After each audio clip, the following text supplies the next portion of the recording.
Ата бабанын даңазалуу жолу кылымдан кылымга, муундан муунга өтүп, учугу узун уламыштарда айтылып келген.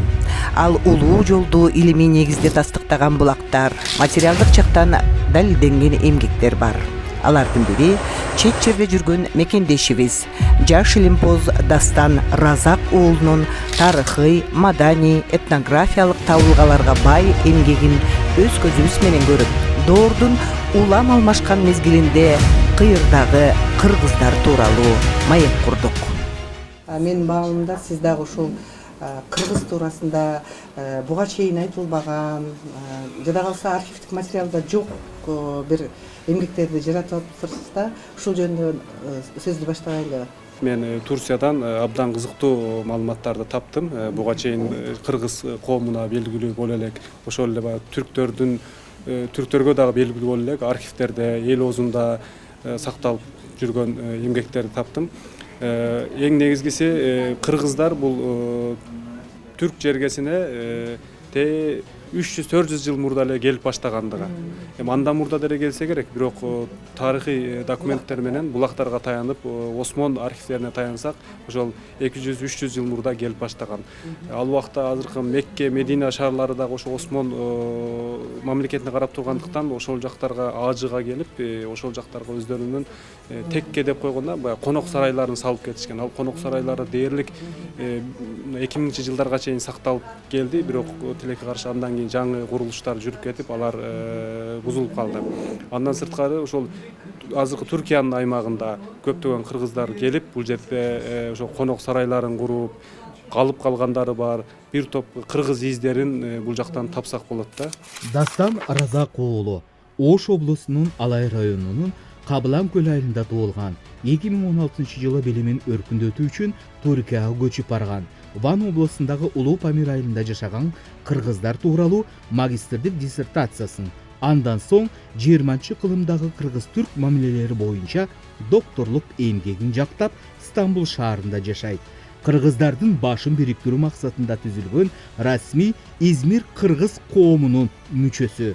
Түрктөрдүн кайра жаралуу Эртогрул тарыхый сериалынын уландысы катары курулган Осмон сериалында дүйнөгө популярдуу актер Бурак Өзчивит менен бирге кыргыз жигити роль жараткан.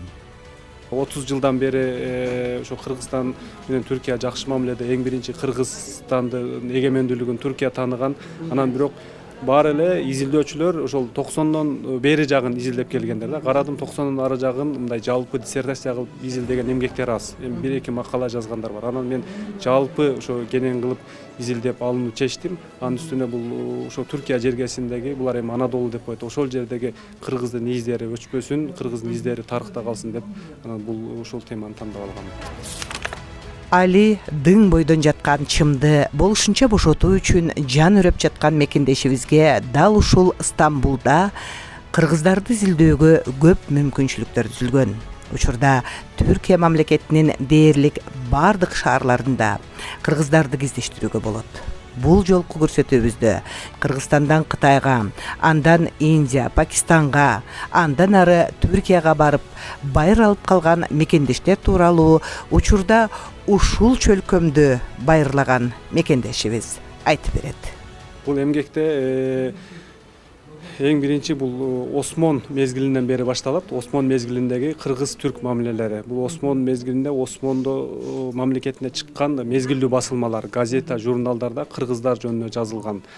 Ошол мезгилде кыргыздардын үрп адаты, жашоосу, када салты, той топуру боюнча мезгилдүү басылмаларда жазылып калган кызыктуу эмгектер бар. Ошо Сыраты Мустаким, Түрк юрту, Теоруф Муслимин деген дагы бир нече газета, журналдар. Андан сырткары Осмондук архивтер бар. Ошо кыргыздар жөнүндө. Кыргыз студенттеринин Стамбулга, Медина, Мекке шаарларына келип окуп кеткендиги, ошонун ичинде Ишенал Арабаев, андан сырткары дагы башка студенттердин келип кеткендери бар. Ошол эле кыргыздардын түрктөргө ошол мезгилдеги жардам бергендери. Кандай жардам берген? Түрктөр ошол убакта бул согушуп турган орустар менен, Балкандагы башка мамлекеттер менен ошондо материалдык, руханий кыргыздар жардам берген, акча жөнөтүшкөн, дуа кылышкан, ушу түрктөр жеңип калсын деп. Кыргызстанга барып колго түшүп калган түрк аскерлерин кыргыздар куткарып чыгышкан ошол мезгилде. Бул эми түрктөр өздөрү кийин эскерүү кылып жазышкан, ушундай кыргыздар бизге жардам берди деген. Бул ушу кыргыз-түрк мамилелеринин эң бир жакшы жери деп атасак болот да, бирине жардам. Андан сырткары ошол кыргыздарга түрктөрдүн жардамы 1916-жылкы көтөрүштө, 1911-жылкы жер титирөөдө, андан сырткары көп китептерди жиберип турган, ал китептер учурда Улуттук илимдер академиясынын кол жазмалар фондунда сакталып турат, түрктөр жиберген китептер. Эми бул ошол убакта кыргыздардын илими өрчүсүн деген бир чоңго бөлгөн түзөт да.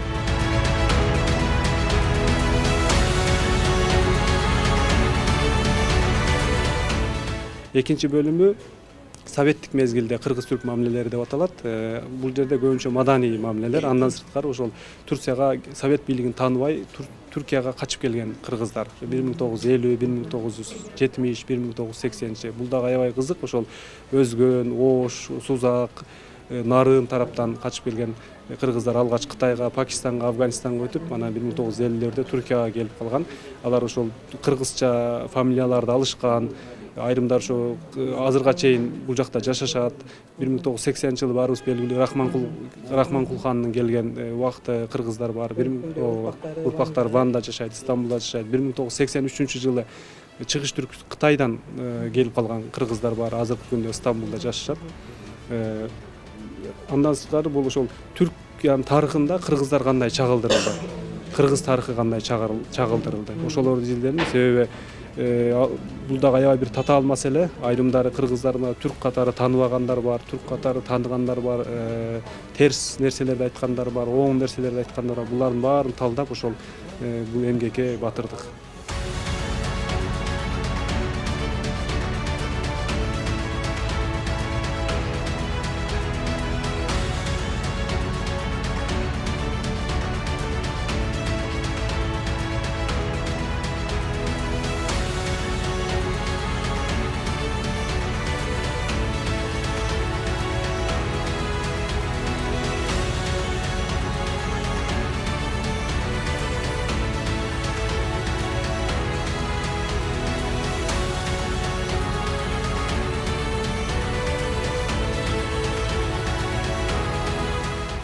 Мен бул изилдөөлөрүмдөн сырткары мисалы үчүн мондай китептерди чыгарттым. Бул ошол 50-70-жылдары Түркияга келип, анан бул жакта ошол уйгур, өзбек, казактар көп келген. Алар баардыгы эскерүүлөрдү жазган. Алар ошол 60-70-жылдары чыккан. Бирок кыргыздар да жазыптыр, тилекке каршы мындай белгисиз болуп келген да. Анан буларды мен жаңытап, бул китепти ошо Кыргызстанга чыгардык. Азыр Улуттук китепканада, Илимдер академиясына бардык жерге бергенбиз, түркчөсүн чыгардык. Дагы бир китептин үстүндө иштеп атам. Анан кыргыздар сиз айткандай бир эле Кыргызстанда эмес, дүйнөнүн баягы чар тарабына кетишиптир да. Ошо акыркы эле ошо 20-кылымды карасак, негизи эми Кытайдын, азыркы Кыргызстан, Өзбекстан аймагында мурдадан ата журт болуп калбады, жашап келген Тажикстан аймагында. Бирок андан сырткары кыргыздар ал жерден ошол Кытайга, Афганистанга, Пакистанга өтүп, Пакистандан Сауд Арабиясына, Түркияга, Египетке, Европага, Америкага чейин жеткен, ары жагы Австралияга чейин жеткен маалыматтар бар. Кыргыздар азырга чейин урпактары жашашат, ошо көлдөн нарын жактан. Эми кыргыз мекендештер ошондо эле бүт дүйнөгө тараган экен. Кыргыздын издерин бардык жерден тапсак болот. Кыр-кырда кайың тал барбы? Кыргыздар балта чаппаган. Дүйнөдө өзүн сай барбы? Кыргыздын сөөгү жатпаган. Барпы Өзгөн 1886-жылы Ош облусунун Өзгөн аймагында жарык дүйнөгө келген. Барпы 3 жашка чыкканда атасы Мамат Раим каза табат. Атадан эрте жетим калган бала ошол аймактагы таасирдүү болгон Матим Миңбашынын колунда тарбияланып чоңоет. Өз аты Арун Рашид эле. Бала чагында катуу ооруп, ырымдап Барпы атыгып калган. Тың чыккан өспүрүм 14 жашында айылдын башкаруучусу болгон. Ал соодагерлик менен да алектенген. Совет бийлигинин орноп, айрым жаңылыш саясаттан улам өз аймагын коргоочуларга басмачы деген ат таңууланып, жергиликтүүлөр бири-бирине каршы душман болуп калган учур келет. Ошондо Барпы үй бүлөсү менен досторунун жардамы аркылуу Кашкарга өтөт. Ал жактан да Чыгыш Түркистандагы улуттук боштондук күрөшкө жигердүү катышкан. Бирок ич ара көрө албастык максатка жеткирген эмес. Куугунтук башталганда Барпы Тибет аркылуу Индияга өтүп кеткен. Ал жерде балдары менен бут кийим жасап, акча топтоп, түркистандык качкындардын иши менен алектенген. Барпы Түркия аркылуу Кыргызстанга кайтып барам деген үмүт менен Пакистанда калуу сунушун кабыл албай, 1953-жылы Аданага барып, андан соң Конияда жашап калган. Туркиянын мыйзамына ылайык расмий документ алуу учурунда өзү туулуп өскөн жердин урматына Өзгөн деген фамилияны алган. Барпы өмүрү өткөнчө Кыргызстанга кайра барууну эңсеген. Ал 82 жашында дүйнө салат. Анын жаназасына Сауд Арабия, Египет, Пакистан, Оганстан, Германиядагы түрк тилдүү элдин өкүлдөрү катышкан. Түркиядагы кыргыздар дегенде биринчи болуп Ван облусундагы Улуу Памир айылындагы кыргыздар эске түшөт. Алар тарыхта белгилүү Рахманкул хан башчылыгында 1982-жылы Ооган Памиринен Пакистан аркылуу Түркияга көчүп барышкан. Алардын саны көп болгон үчүн басма сөз беттеринде байма-бай чагылдырылып келген. Бирок алардан мурда Түркия жергесине мезгил менен ар кандай шартта барып отурукташып калган кыргыздар бар экенин көбү биле бербейт дейт маектешибиз. Кыргыздардын бир бөлүгү 1953-жылы, дагы бири 1954-жылы Түркияга барып, эки топ тең Кония аймагынан орночо калышкан. Тилекке каршы жергиликтүүлөр кыргыздар тууралуу биле беришпейт эле. Кыргызбыз десе, ал эмне? Хырсызбы же уурубу дешип кооптонгон учурлар да кездешкен экен. Эми баягы мурдагы убакытты карасак, көбүнчө баягы саясий, анан кийин жашоо тарзы болгон. Баягы советтик мезгилге, андан мурдагы падышалык Орусиянын саясатына же кысымына чыдабай көбү баягы сыртка кетип калган. Андан сырткары советтик эмес, мисалы үчүн Афганистандан, Ооганстандан келип калгандар бар. Ал дагы саясий маселе. Кытайдан келип калгандар бар, саясий маселе. Ошол Австралияга, Пакистанга ары жакка тарап кеткенге чейин урпактар бар. Эми андан кийин 90-дон кийин көбүнчөсү бул экономикалык маселелерди улам сыртка чыгып, айрымдары ушул жакта калып атышат. Бирок менин изилдөөлөрүм ошо 20-кылым болгондугу үчүн көпчүлүгү ошол саясий маселелерден улам сыртка кетип калган да. Эми ал убакыттын баары артта калды. Бирок кыргыздар ошентсе дагы дүйнөнүн бардык жеринде өздөрүнүн изин калтырып жашап жатат да. Аркы материкте, берки материкте болсун. Биринчи жолу кыргыздар тууралуу макала Сират-и Мустаким Туура жол журналына 1909-жылы чыгыптыр. Кыргыздардын билимге болгон умтулуусу, кыргыздарда медресе куруу тууралуу айтылган экен.